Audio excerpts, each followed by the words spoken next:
अस्सलाम वालेकुम नाजरीन, कैसे हैं आप। उम्मीद करता हूँ कि खैरियत से होंगे। मैं हकीम आबिद उस्मान आपको अपने YouTube चैनल आबिद दवाखाना में वेलकम कहता हूँ। आज मैं आपको बताने वाला हूँ मर्दानगी क़ुव्वत को बढ़ाने के लिए मुजरब नुस्खा। लेकिन आगे जाने से पहले जो मेरे चैनल पर नए हैं वो चैनल को सब्सक्राइब कर लें, बेल आइकन को प्रेस कर लें ताकि नए आने वाली वीडियो आपको बर वक्त मिलती रहे और आप उससे मुस्तफ़ीद होते रहें।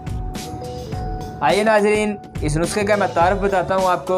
वो दोस्त जो मुशज़नी कर कर के बर्बाद हो चुके हैं, इस नुस्खे के सिर्फ 30 दिन इस्तेमाल से नाकारा इंसान से कामिल मर्द बन जाएंगे और क़ुव्वत मर्दाना बर्दाश्त करना मुश्किल हो जाएगी। सूरत अंजाल, क़िल्लत मनी, मर्दाना कमज़ोरी, उज़्व तनासुल का टेढ़ापन, उज़्व तनासुल का छोटापन या पतलापन, मुशज़नी की वजह से नामर्दी, कमी इंतशार, मर्दाना कमज़ोरी, मुबाशरत को दिल न करना, इन तमाम अमराज का एक मुकम्मल कोर्स जो क़ुव्वत मर्दमी का तूफ़ान पैदा करके शबाब को बरकरार रखते हुए ज़िंदगी में बहार नौ पैदा करता है। आपकी खिदमत में पेश करता हूँ, नुस्खा नोट कर लें।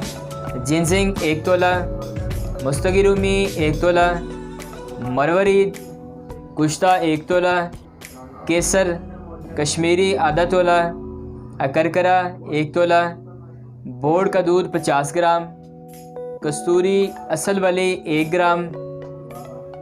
कस्तूरी के अलावा तमाम अशिया को 3 दिन तक खरल करें। उसके बाद कस्तूरी शामिल करके काली मिर्च से ज़रा छोटी गोली तैयार करें। इसकी रोज़ाना रात को गर्म दूध से इस्तेमाल करें और क़ुव्वत मर्दमी का मज़ा लें इसको इस्तेमाल करके। इसके साथ इजाज़त दीजिए, फिर मुलाकात होगी नए नुस्खे के साथ। अल्लाह हाफ़िज़।